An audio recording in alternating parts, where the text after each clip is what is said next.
नमस्कार दोस्तों, स्वागत करते हैं हमारे चैनल पंडित देवप्रिया में।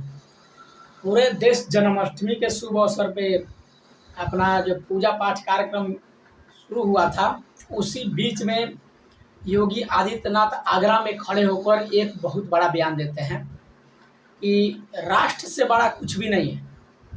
अगर हम एक रहेंगे तो राष्ट्र मजबूत होगा, और अगर एक नहीं रहेंगे तो कटेंगे। यानी उनका कहने का मतलब है, अगर एक रहेंगे तो सही है, नहीं तो एक नहीं रहने के बाद कटेंगे। क्योंकि अगर एक रहेंगे तो नेक रहेंगे। इसी मुद्दे को लेकर लगातार काफ़ी ज़्यादा बवाल मच गया है, पूरे देश में हाहाकार मचा हुआ है। अब आप समझ सकते हैं कि योगी आदित्यनाथ का जो बयान है वो लगातार सुर्खियों बिटोर रहा है कि योगी आदित्यनाथ ने हिंदुओं को चिताया है कि अगर आप लोग बटेंगे तो कटेंगे। क्योंकि कट्टरपंथी जो हमेशा हिंदुओं के ऊपर लगातार अत्याचार किए जा रहा है, लेकिन योगी आदित्यनाथ एक उदाहरण देते हुए बताए कि हिंदुस्तान को बांग्लादेश बनाने के लिए प्रयास न करें, नहीं तो खैर नहीं है। आप समझ सकते हैं, वो बांग्लादेश का उदाहरण देते हुए आप लोगों को बताए हैं कि बांग्लादेश में जो घटना घटित हुआ यहाँ नहीं होना चाहिए। इसलिए आप लोगों से आग्रह है कि आप एक बन कर रहें, और मित्र भाई बहन जो भी है आप लोग प्रयास करें कि हम लोग एक बन के रहें, न कि कोई जातियों में बढ़ जाए। लेकिन इससे पहले लगातार मैं आप लोग बता दूं कि योगी आदित्यनाथ का ये बयान आया था, उसके बाद से अवैसी जी हैं, आप लोग को मालूम है कि असुद्दीन अवैसी, वो आके अपना जो टिप्पणियाँ करना चालू कर दिए।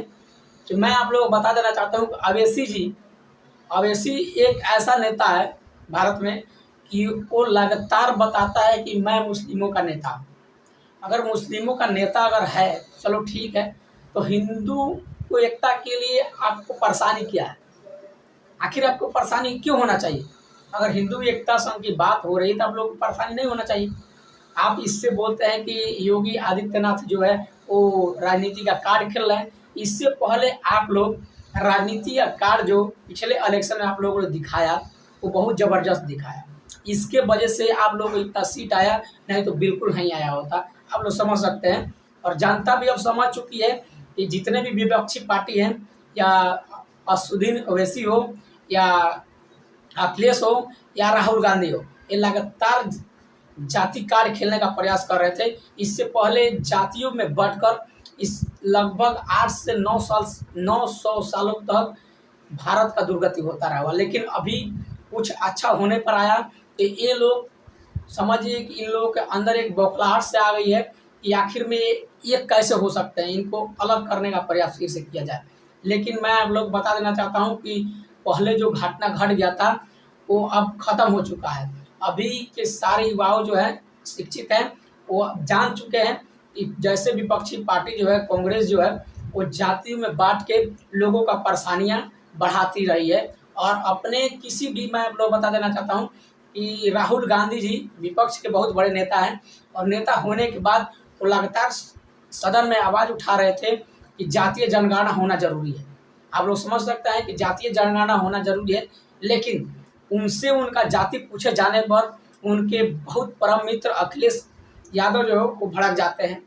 क्योंकि ऐसे पता चलता है कि कोई उनके ऊपर बंदूक तान दिया हो।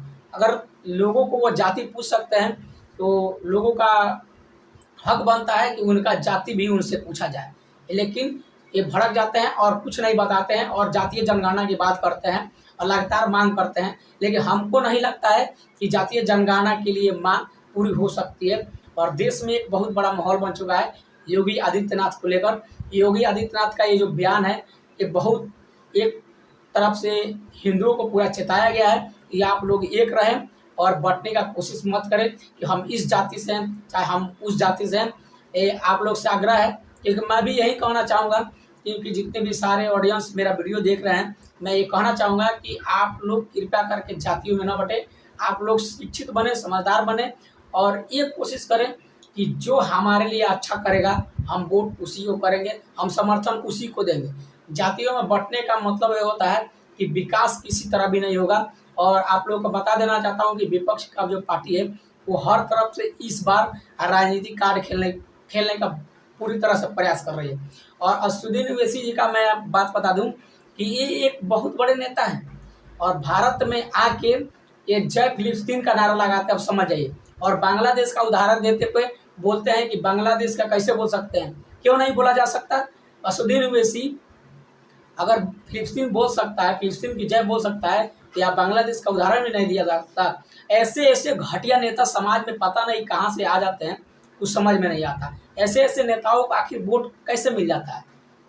अगर आप लोग मेरे बात से सहमत हैं और योगी आदित्यनाथ का जो बयान आया है कि लगातार उनका प्रयास है जो लगातार अब बांग्लादेश में घटित हुआ है, उसी को लेके योगी आदित्यनाथ अपना ओपिनियन रखे हैं। क्या उनका जो बयान है वो सच है या गलत है, आप लोग कमेंट बॉक्स में ज़रूर बताइए, क्योंकि इसका इतिहास जो 800 साल पहले से चला आ रहा है और इसका डिवाइड एंड रूल आप लोग समझ सकते हैं कि पहले जो मुगल आए थे वो लगातार एक दूसरे को बांटे और बांटने के बाद वो लगातार राज किए और उसी के वजह से लगातार ऐसे ही चला जा रहा था। लेकिन बाद में जब कांग्रेस पार्टी आई वो भी डिवाइड एंड रूल पे काम करती रही और इसी कारणवश अभी देख लीजिए डिवाइड एंड रूल पे चलते हुए भारत का कितना बुरा दशा हो गया। सबको इन लोगों ने जातियों में बांट दिया और जातियों में बांटने के बाद लगातार प्रयास कर रहे हैं कि भारत के सारे जो युवा हैं, बुजुर्ग हैं, सबको जातियों में बांट दिया जाए